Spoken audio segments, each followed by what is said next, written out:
City cable news కి స్వాగతం. కాశీనాథుని త్యాగం నేటి తరానికి ఆదర్శమని విశ్వదాత అవార్డుల ప్రధానోత్సవ సభలో ఉయ్యూరు ఆర్డీఓ బి రాజు పేర్కొన్నారు. విశ్వదాతగా మహాత్మా గాంధీచే బిరుదు పొందిన కాశీనాథుని నాగేశ్వరరావు దంపతులు త్యాగం దానగుణం నేటి తరానికి ఆదర్శమని ఉయ్యూరు ఆర్డీఓ బి రాజు అన్నారు. విశ్వదాత కల్చరల్ ఫౌండేషన్ ఆధ్వర్యంలో పామరు మండలం యలకూరులో వివిధ రంగంలో ప్రముఖులకు విశ్వదాత అవార్డు ప్రదానం చేశారు. ప్రముఖ తోలుబొమ్మల కళాకారుడు దళవాయి చలపతిరావు, ప్రముఖ కవి లగడపాటి సంగయ్య, సైకత శిల్పి ఆకునూరి బాలాజీ వరప్రసాద్, ప్రముఖ కూచిపూడి నాట్యాచార్యుడు ఏలేశ్వరపు వెంకటేశ్వర్లు, ఆంధ్ర పత్రిక కార్యనిర్వాహక సంపాదకురాలు బి విజయలక్ష్మి, ప్రముఖ సంఘ సేవకులు మట్టా రాధాకృష్ణమూర్తులకు ఈ సందర్భంగా అవార్డులు ప్రదానం చేసి ఘనంగా సత్కరించారు. ఈ సందర్భంగా ఆర్డీఓ బి రాజు మాట్లాడుతూ రాష్ట్రంలో భారత స్వాతంత్ర ఉద్యమంలో ప్రముఖ నాయకునిగా కాశీనాథుని నాగేశ్వరరావు పంతులు ప్రముఖ పాత్ర పోషించారని అన్నారు. విశ్వదాత కల్చరల్ ఫౌండేషన్ అసోసియేషన్ అధ్యక్షులు కాశీనాథుని నాగేశ్వరరావు అధ్యక్షతన జరిగిన ఈ కార్యక్రమంలో మచిలీపట్నం మల్లయ్య స్వీట్స్ అధినేత గౌర వెంకటేశ్వరరావు, తిరుమల తిరుపతి ధర్మ ప్రచార పరిషత్తు శ్రీవారి సేవకులు తురగా ప్రసాద్, నాగస్వప్న, ముదిగొండ శాస్త్రి తదితరులు పాల్గొన్నారు. ఈ కార్యక్రమంలో కేడీబీ ట్రస్ట్ మానసిక దివ్యాంగుల పాఠశాల విద్యార్థులు కూచిపూడి నాట్య ప్రదర్శనలు అందరినీ ఆకట్టుకున్నాయి.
ఎన్నికల ఫలితాల దృష్ట్యా ఎన్నికల నిబంధనలు ఉల్లంఘిస్తే కఠినమైన చర్యలు తప్పవని గూడూరు ఎస్ఐ ఐ వీర్రాజు హెచ్చరించారు.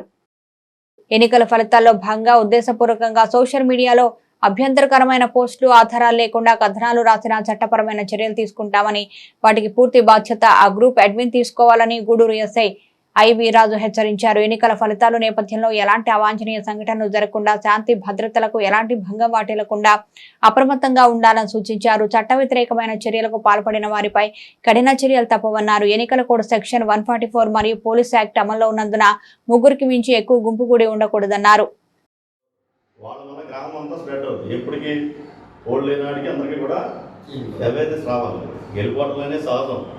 పోటీ చేస్తున్నాడు, వెళ్తాడు, రోడ్డు పోతాడు, కామన్ సబ్జెక్ట్.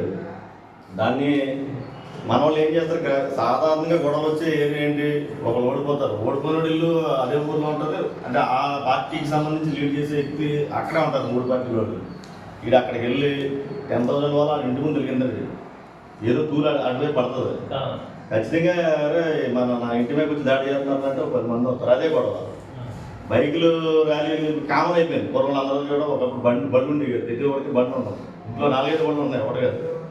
ఈ బైక్ ర్యాలీ చేస్తాడు, ఇంటి ముందుకు వెళ్ళి స్టంట్లు వేస్తారు, యాక్సిడెంట్ రేప్ చేయడాలు, ఆటలు కొట్టాలు, లేనిపోని ఇదన్నమాట.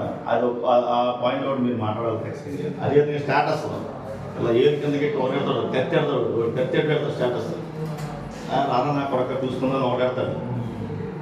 అవే రచ్చగొట్టి దోమలు.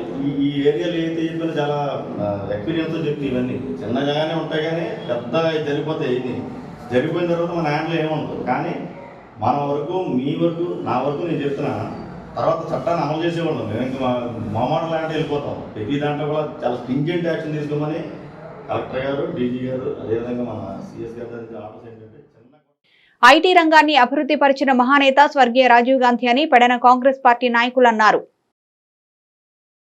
దేశ మాజీ ప్రధాని స్వర్గీయ రాజీవ్ గాంధీ వర్ధంతి కార్యక్రమం కాంగ్రెస్ పార్టీ ఆధ్వర్యంలో పెడన పట్టణంలో నిర్వహించారు. ఈ సందర్భంగా రాజీవ్ గాంధీ చిత్రపటానికి నాయకులు పూలమాలలు వేసి నివాళులు అర్పించారు. దేశానికి రాజీవ్ గాంధీ అందించిన సేవలు స్మరించుకున్నారు. రాజీవ్ గాంధీ తనయుడు రాహుల్ గాంధీకి అండగా ఉంటూ కాంగ్రెస్ పార్టీ బలోపేతానికి తాము శక్తివంచన లేకుండా కృషి చేస్తామని వారు పేర్కొన్నారు. జిల్లా ఉపాధ్యక్షులు లింగాల సుధాకరరావు అధ్యక్షతన జరిగిన కార్యక్రమంలో పట్టణ అధ్యక్షుడు డాక్టర్ సిహెచ్వి అప్పారావు, జిల్లా ప్రధాన కార్యదర్శి రాగి రమేష్, బంటుమిల్లి మండల అధ్యక్షుడు కట్ట నాగేశ్వరరావు, యువజన నాయకులు భాష తదితరులు పాల్గొన్నారు. ఆయనకి నివాళులు అర్పించడం జరిగింది. అయితే మిత్రులారా,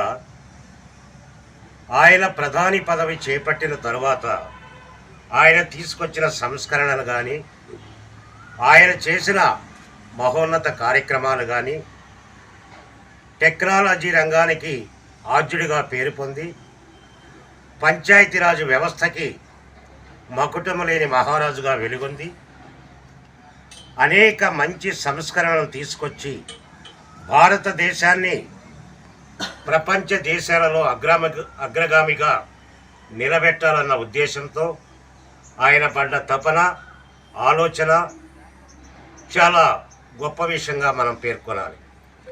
ఈవేళ యువత 18 సంవత్సరాలకి ఓటు హక్కు కలిగి ఉన్నదంటే శ్రీయుతులు రాజీవ్ గాంధీ గారు తీసుకొచ్చిన ఒక బిల్లు. ఆ రోజునే 18 సంవత్సరాలకి ఓటు హక్కు కలిగి ఉండాలని చెప్పి ప్రధాని హోదాలో ఆయన తీసుకొచ్చిన ఒక సంస్కరణ. మన జిల్లా కాంగ్రెస్ పార్టీ ప్రధాన కార్యదర్శి రాగి రమేష్ గారి ఇంటి వద్ద దివంగత నేత, మాజీ ప్రధాని, కాంగ్రెస్ పార్టీ అధ్యక్షులు రాజీవ్ గాంధీ 34వ వర్ధంతి కార్యక్రమం పెడన పట్టణంలో జరుపుకుంటున్నాము. ఈ కార్యక్రమానికి జిల్లా ఉపాధ్యక్షులు లింగాల సుధాకర్ గారు అధ్యక్షత వహించగా, జిల్లా ప్రధాన కార్యదర్శి రాగి రమేష్, బంటిమిల్లి మండల అధ్యక్షులు కట్ట నాగేశ్వరరావు, అలాగే మన యువజన నాయకులు భాష, అబ్దుల్ అలీము, అలాగే నాయుడు గారు, వీళ్ళందరూ విచ్చేసి ఈ కార్యక్రమంలో పాల్పంచుకున్నారు. ఈ రోజున భారతదేశం ఒక మహోన్నత వ్యక్తిని కోల్పోయింది. ఆ వ్యక్తి ఉంటే ఈ రోజున టెక్నాలజీలో భారతదేశం ప్రపంచంలోనే అగ్రగామిగా ఉండేది. అయినప్పటికీ మనందరికీ ఆయన లేకపోయినా ఆయన ప్రతిపాదించిన టెక్నాలజీని ఈ రోజున కృత్తివెన్ను మండలంలో మడ అడవులను కొందరు యథేచ్ఛగా చెరువులుగా తవ్వుకుపోతున్నారు అని గ్రామస్తులు ఆరోపిస్తున్నారు. ఎన్నికల హడావుల్లో ఉన్నతాధికారులు తలమునకలవుతుండగా గ్రామాల్లో మాత్రం కొంతమంది గ్రామ రెవెన్యూ అధికారులు సందిట్లో సడేమియా అన్నట్లుగా వ్యవహరిస్తున్నారని కృత్తివెన్ను మండలం గ్రామస్తులు విమర్శిస్తున్నారు. కృత్తివెన్ను మండలం ఇంతేరు, నిడమూరు 2 సరిహద్దుల్లో సముద్రం ఒడ్డున ఉన్న మడ అడవులు మరియు సిఆర్జెడ్ భూములను సుమారు 20 ఎకరాలను ఆక్రమించుకుంటూ కొందరు చెరువులుగా మారుస్తున్నారని గ్రామస్తులు ఆరోపిస్తున్నారు.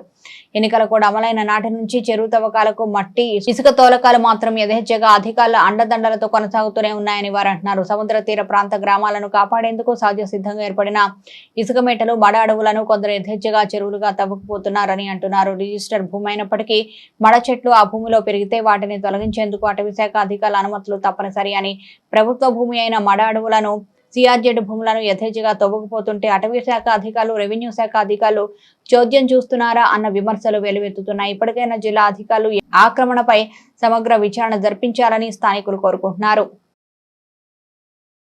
గ్రామం అండి. మాకు చిన్ననాటి నుంచి మా తాతలు సంపాదించింది ఏం ఆస్తి లేదు. ఓన్లీ ఒక ఇళ్ల స్థలం తప్ప మేము పండించుకోవడానికి, మేము పనిచేసుకోవడం ఏ భూమి మాకు లేదు. మేము లేబర్గానే బతుకుతున్నాము. మరి గవర్నమెంట్ ఆస్తులు ఎన్నో ఉన్నవి ఇక్కడ. మరి ఆస్తులని మరి ఆక్రమించుకోవడానికి పెద్ద పెద్ద భూస్వాములు వస్తున్నారు. వాళ్ళకైతే ఎలాంటి చట్టాలు లేవు, ఎలాంటివి లేవు. వాళ్ళకి ఏ అధికారులు కూడా అడ్డొస్తలేదు. వాళ్ళు సాగు చేసుకోవడానికి, పండించుకోవడానికి మరి అన్ని విధాలుగా వాళ్ళు సౌకర్యం చేసుకుంటున్నారు. మా పేదవాళ్ళకి వచ్చేటప్పటికి అన్ని ఆటంకాలే. ఏ గవర్నమెంట్ కూడా సహాయం చేయట్లేదు. ఎవరు కూడా అన్ని విధాలు కూడా మాకు అడ్డుగోడలుగానే ఉంటున్నవి. మరి మాకు పండించుకోవడానికి చెంటు భూమి కూడా లేదు. మరి గత సంవత్సరంలో మరి 20 ఎకరాలు 25 ఎకరాలు సాగు చేసిన భూస్వాములు ఉన్నారు. ఏదో వార్తలు వచ్చేటప్పటికి వాళ్ళు అడ్డుపడ్డారు, వాళ్ళు ఆగారు. మళ్ళీ 200 ఎకరాలు లేకపోతే 20 ఎకరాలు వాళ్ళు సాగు చేస్తుంటే మళ్ళీ వార్తలోకి వచ్చినప్పుడు మళ్ళీ వాళ్ళు ఆగారు కనుక మరి వాళ్ళకి ఎలాంటి చట్టాలు లేవు, వాళ్ళకి ఎలాంటి అడ్డుగోడలు లేవు. మరి మా ఇంటి పేదవాళ్ళకి ఈ విధంగా ఏదైనా చేసుకోవాలనుకునేప్పటికీ ప్రతిదీ కూడా పర్మిషన్ కావాలి, అన్నీ కూడా అడ్డులు కావాలని మమ్మల్ని నిర్బంధం చేస్తున్నారు. మరి మేము బతికేది ఎట్లా?